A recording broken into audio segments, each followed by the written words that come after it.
of being understood is what we are going to discuss today. So, ladies and gentlemen, good morning once again. Welcome to our morning call, which happens every day on Monday, Wednesday, and Friday. If you've just tuned in, if you've just landed on this episode, keep send us a message, send us your thoughts. Feel free to contact us so that we can know what to do better, and that's the only way you support us. So today we are having a very interesting conversation. We are going to talk about communication intelligence. We are going to understand the psychology of being understood and being and influencing. Sorry. So let us jump into our conversation. I want to start with a confession.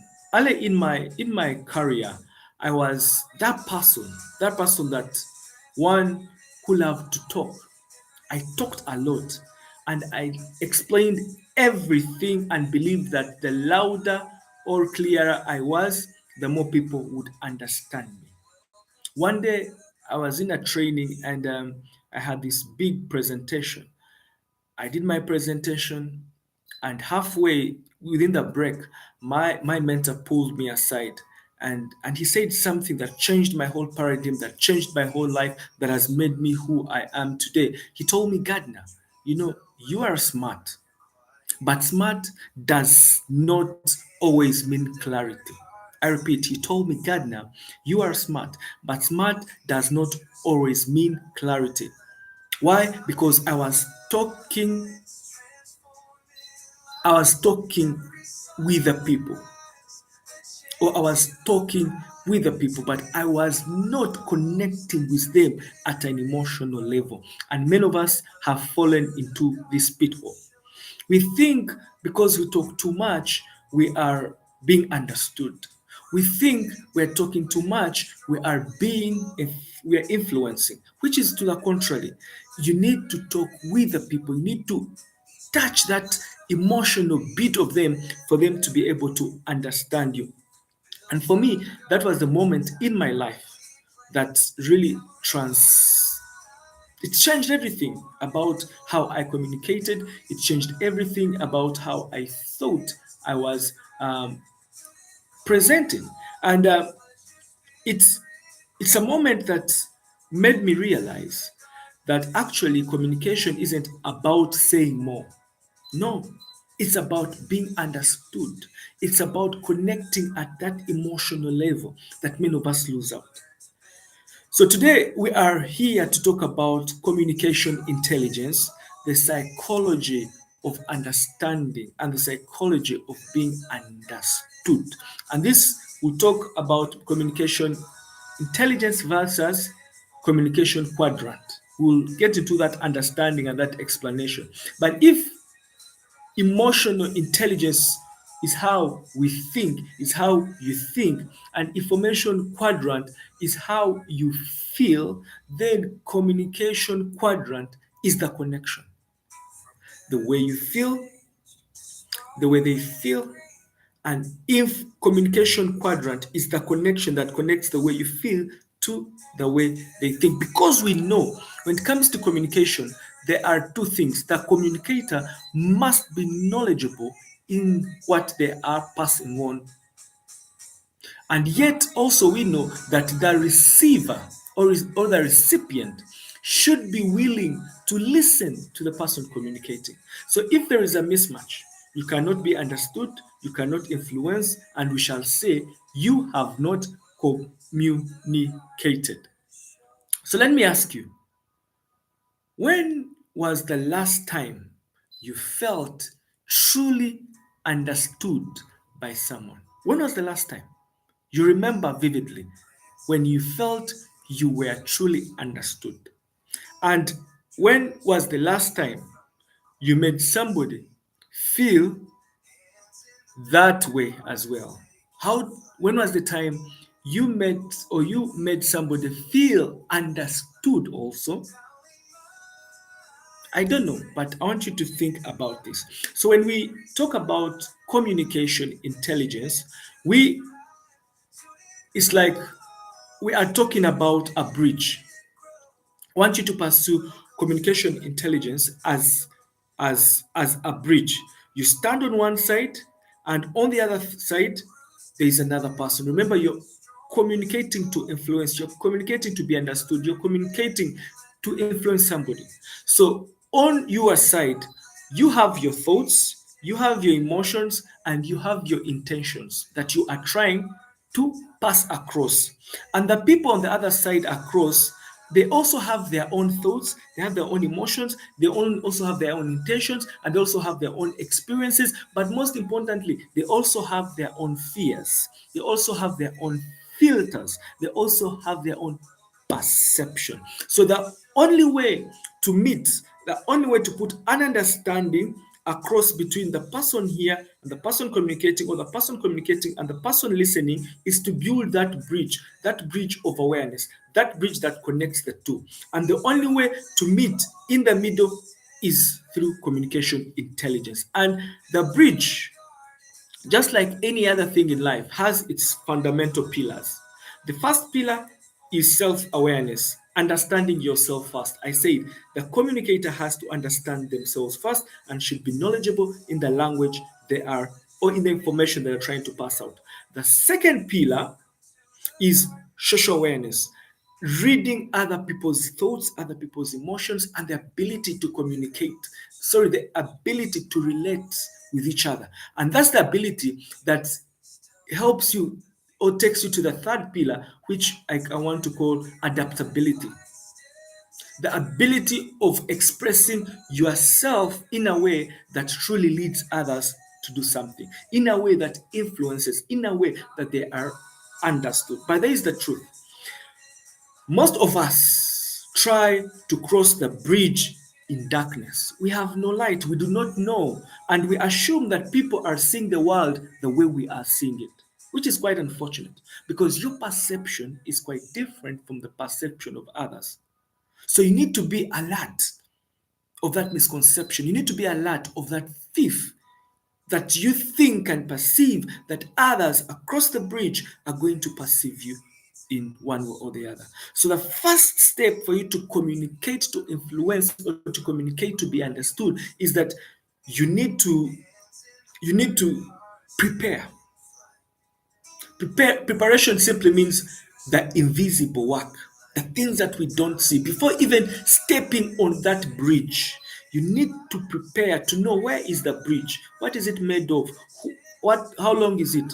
Now, in that process, you are equipping yourself with a skill, with an intention to influence. Because we know great communicators don't start when you open your mouth. No, great communication starts with your mind. It starts within your mind. It starts with your ability to prepare onto that you're going to deliver. Because preparation is the invisible work that makes your message be heard, makes your message be understood, and makes your message to be or to influence people from one where you want them to go to where you intend them to do. Now, for you to be able to carry out your preparation, you need three things or three pillars, as I may say. You need three things in your toolkit or in your bag. One, you need to know, who am I talking to? You need to know your audience.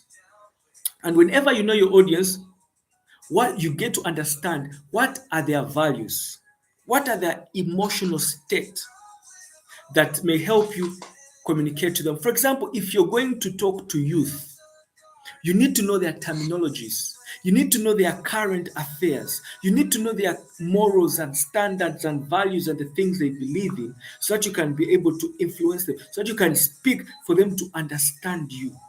Why? Because you are using their own emotions, you're using their own languages. The second you need to know is that, why am I speaking? Why am I going to communicate? Very important, because the reason your why determines your how, and your how determines your what. So you need to know, why are you speaking? Are you speaking to influence? Are you speaking just to pass out information? Are you speaking to be understood? Are you speaking to persuade something or somebody? Those are your own thoughts. That is within your toolkit on how you're able to communicate or to be able to understand your audience. Because every time you ask yourself, why am I speaking? One, you're trying to ascertain your reasons, your what and your how. Either you're speaking to connect, to inform, to inspire, or you're just speaking for the sake of speaking. And many of us fall in this trap of speaking for the sake of speaking. And finally, the third, you need to ask yourself, what does the audience need from you at that point in time? What is the expectation of your audience? And this is what the psychologists call perspective thinking or perspective talking. When you talk about perspective thinking or perspective talking, it simply means that you are stepping into another person's feeling or mental world. Like you get to know what they think, get to know how they feel. And once you get to know how they think and how they feel, then it helps you to influence them or to push them into action or to be understood by them. And when you prepare the three, now you're going to build three things. One, you're going to build empathy. Empathy is going to come from your words, but most importantly, it's going to come from your facial expression, your body language, because you're speaking to an audience that you have understood, that you're prepared for, and you know your why. So you're not going to be self centered, but you're going to be audience centered. There's a big difference between self centered and audience centered. Self centeredness simply means you're minding yourself, you're thinking about yourself, you're feeling yourself.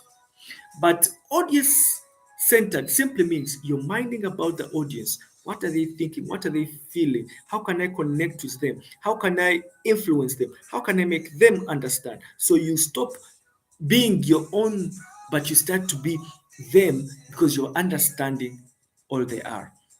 So, communication today, I will assure you that has a lot to do with preparation. It's like showing up to a marathon without stretching. You'll get muscle pulls. You want to finish the race, you'll break down.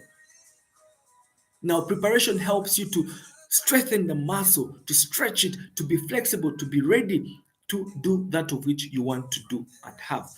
Now, the psychology behind preparation is very simple. We know that our brains are very fascinating. Yeah.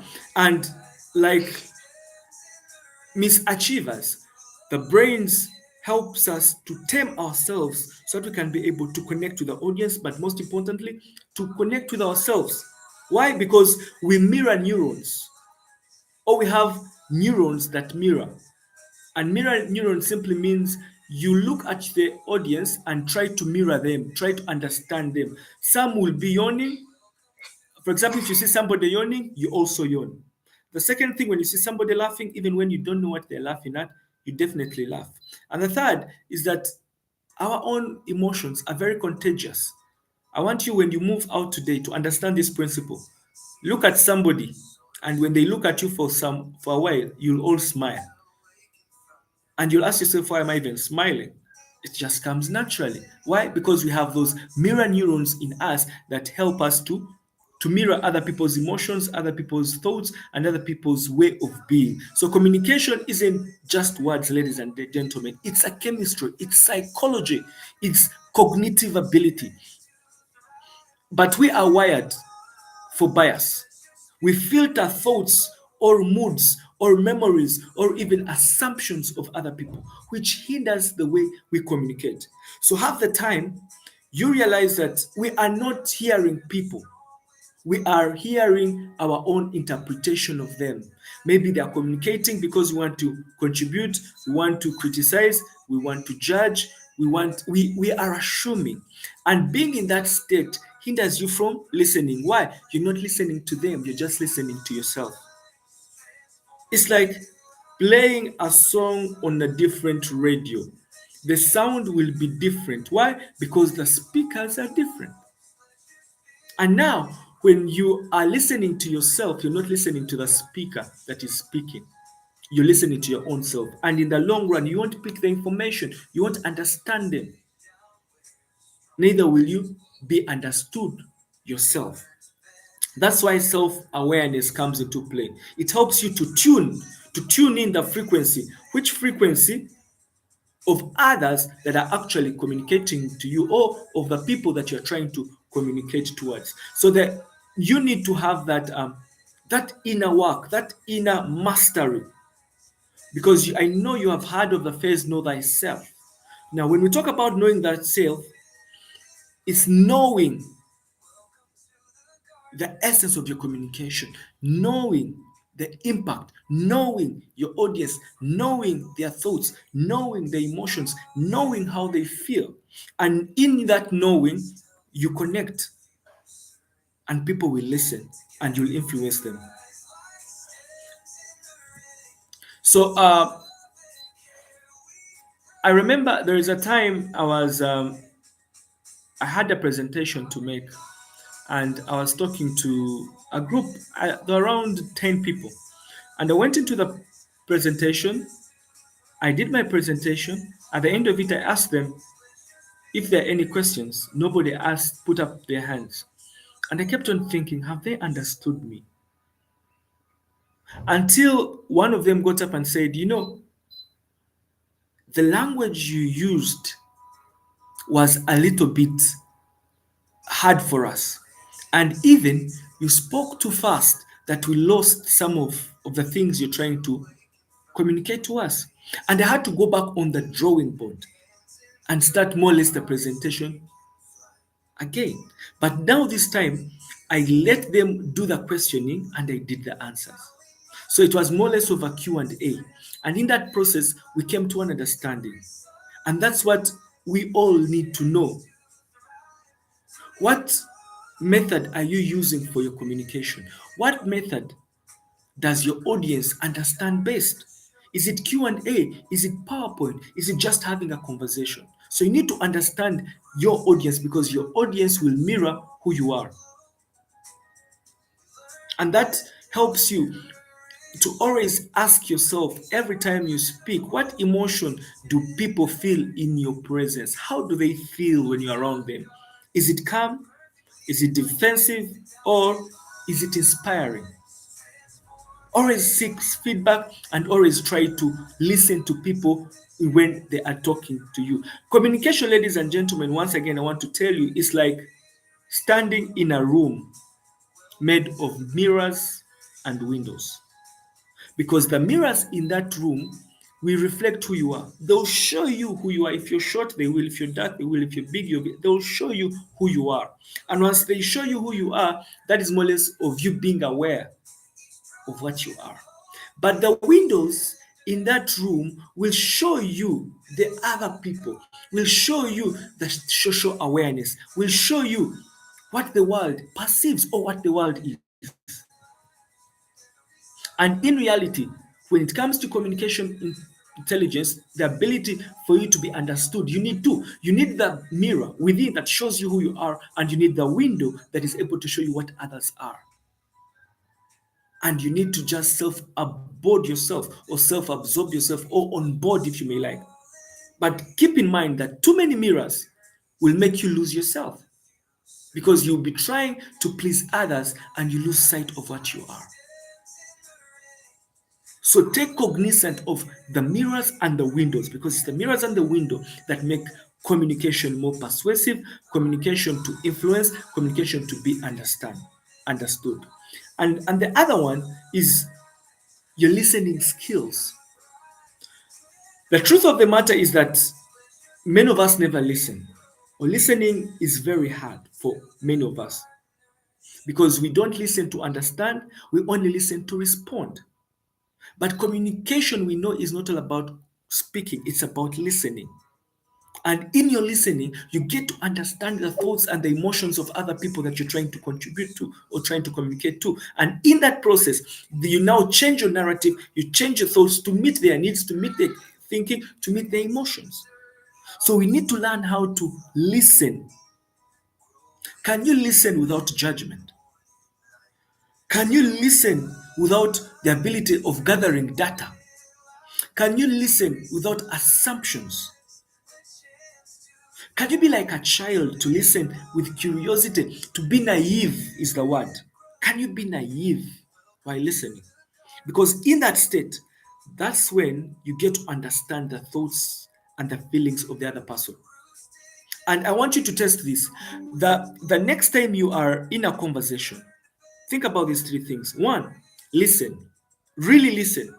Listen without planning, listen without criticizing, listen without judgment, listen without contributing, listen without giving feedback. Just listen. The second thing, label what you're listening. What am I hearing?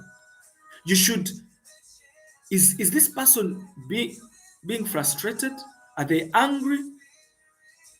Or they are excited about something? Label as you listen, label it. And finally, we have the loop.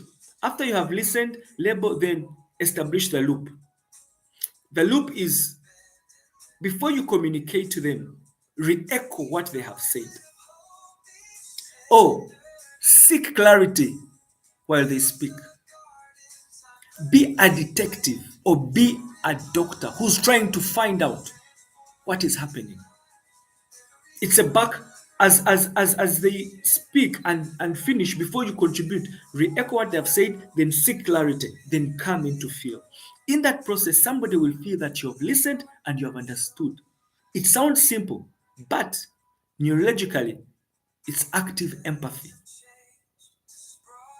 And active empathy is not that easy because when people feel seen, they stop being defensive and start connecting. I repeat, whenever people feel they are seen, they stop being defensive and they start connecting. So every time there is no connection and somebody is being defensive, just know they're not being seen, neither are they being heard.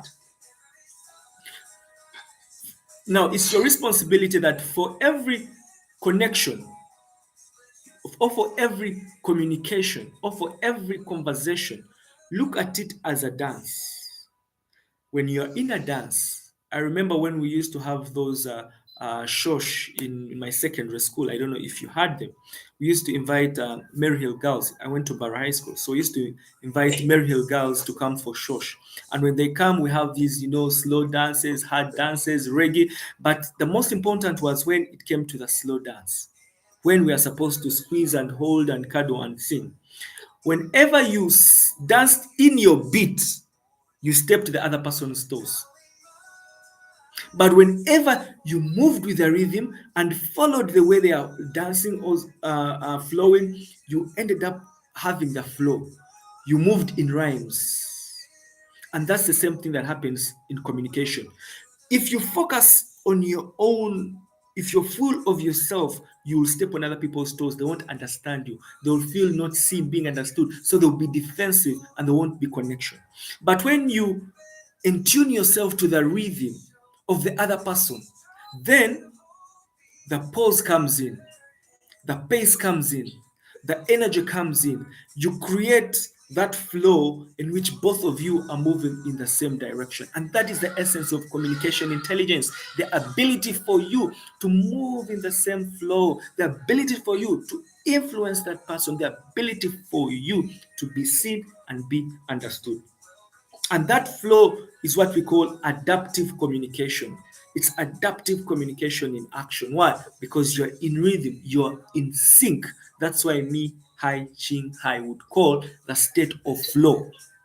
You're moving together. And that adaptive zone is more or less of the secret. It's the source of communication intelligence. Now, every time you need to ask yourself, am I in this adaptive state? Am I able to communicate? Am I being understood? Am I being heard?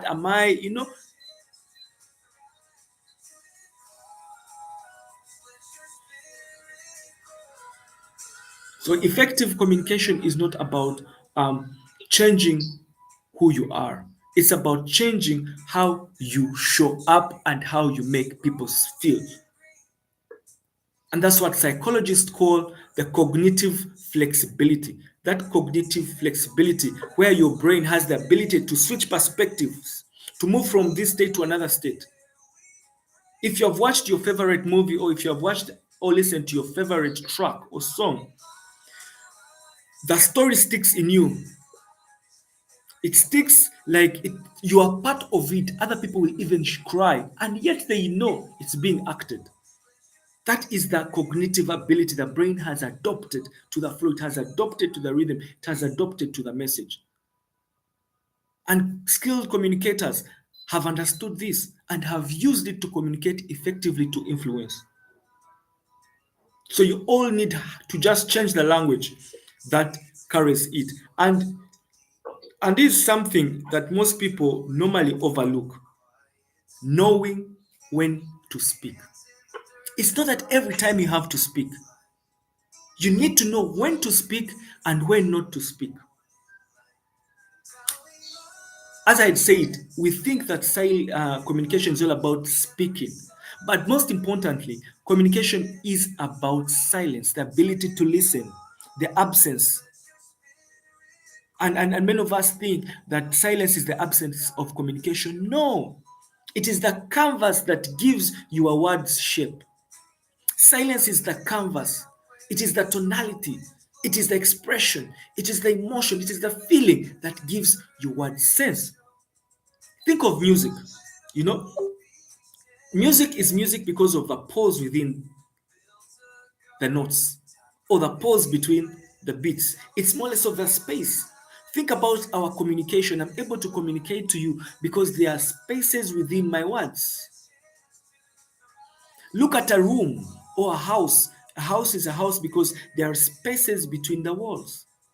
And that is what makes communication, because in that space, it's where we are able to reflect. It's when we are able to breathe. It's when we are able to process information or to process data. And your ability to listen is directly proportional to your ability to influence. I'll give you a statistic. I'm a Christian, and the Bible says that Christ spoke 1,500 to 2,000 words. Actually, it is 1,500 to 2,000 words. But how many words do you speak in a day? And how much are those words, or how influential are they? 1,500 to 2,000 influenced the world, influenced the whole religion as it stands today. So the next time you speak, learn to embrace a pause. Learn to be silent for a while. Because sometimes the most powerful statement isn't made in words, it's made in presence, or it's made in silence. Like that shortest verse in the Bible, Jesus wept. It carries a lot of information. It keeps you thinking, why? What state was he in? So silence is the power, and we need to learn how to embrace it.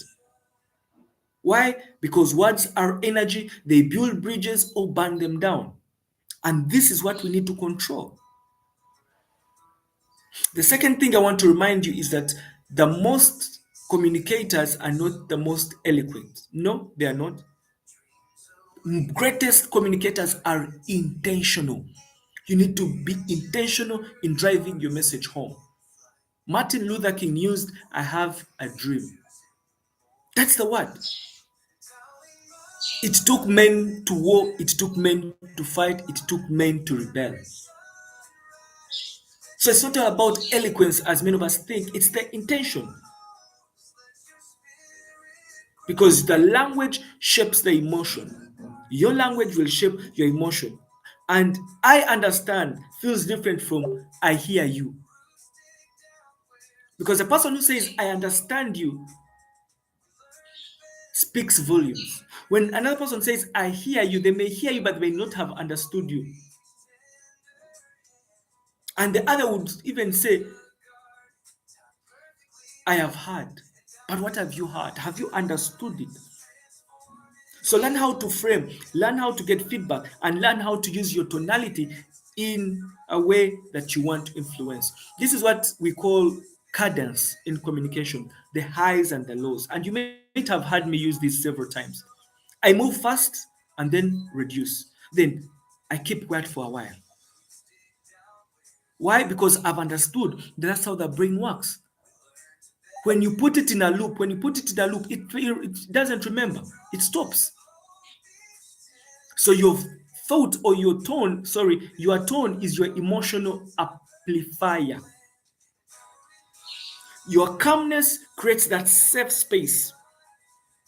And yet we know people who speak very fast and are trying to impose things to help us. They're trying to push their ideas, ideology into us. What do? They create more or less of anxiety. And we tend not to listen, so they have not communicated. But somebody who has a warm and very calm voice, they create that trust, and out of that trust, they connect, and out of the connection, we are influenced to do or act in accordance to that of which they are telling us to do. So I want you to ask yourself, how is your tone when you are communicating? How does your face be, your physical or your facial expressions? What expressions do you wear when you are communicating? Because I can assure you, people can forget your words, but they will never forget your tones, and they will never forget how you made them feel. So your tone, how you made them feel, is something that will never be forgotten. It's like music. We listen to those songs that we love because their tone and the expressions lowered us, or their rhythm took us in that state of sync. And when those elements are present, your message does not just reach people, it will resonate with them, it will influence them, it will push them to act.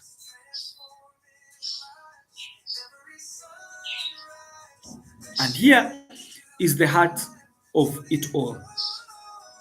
I want you to remember that people open up when they feel safe.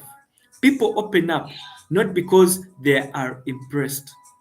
It's not about your impression, it's about the safe space you create that people are able to feel connected, calmness, and at peace with you. I want you to also remember that the best communicators, the teachers, the mentors, and friends will always remember how you made them feel and your facial expressions, because they will feel safe and honest to believe you, to understand you. So instead of reacting or responding with curiosity, I want you to calm down and ask yourself, what do I want to pass on? How do they feel? And what are they thinking? And that question, if you start asking yourself in that way, it will turn conflict into clarity, because curiosity creates the care. You make people curious. So as I conclude, I want to leave you with this image, or I want to leave you with this imagination. I want to tell you that each one of you listening in today carries two mirrors. One mirror faces inwards, the other mirror faces outwards. Now, the inner mirror will show you who you are, and the outer mirror will show you what others are and how they think and feel. So, communication intelligence is polishing both every single day, getting up to know that there is that mirror pointing you and the mirror pointing others, but most importantly, the mirror pointing in you and others is the mirror that connects you. And that starts with clarity of how you perceive yourself. Stop to impress people. Stop trying to impress them, but start trying to connect with them. Connect. And once you connect, you'll build teams, you'll build relationships, and you'll become a very good communicator as you journey into your leadership space. And finally, I want to conclude by saying your words are not just sound, they are bridges. I want you to learn how to build them with clarity, strengthen them with empathy, turn them into silence, and then you'll find that peace, you'll find that trust that people will want for you to be able to influence them. Why? Because they're being understood, being heard, and being influenced by what you are talking about. So let us go out to learn, to be, and understand how to communicate effectively so that we are able to influence. Remember, our topic today was communication intelligence, the psychology of understanding and being understood. So if you have any questions, if you have any compliments, if you have any suggestions, if you've just joined us for the first time, this is our daily morning talk that happens every day, every Monday, Wednesday, and Friday. Feel free to send us your thoughts. You can catch us on our YouTube channel where we normally go live like now. It's called The Gardner's Show. Leave your comments, leave your suggestions, and leave your ideas there. We'll be able to respond to them appropriately. So, ladies and gentlemen, good morning.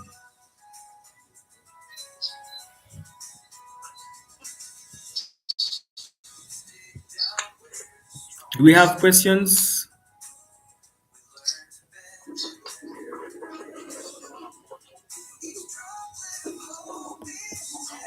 Any questions?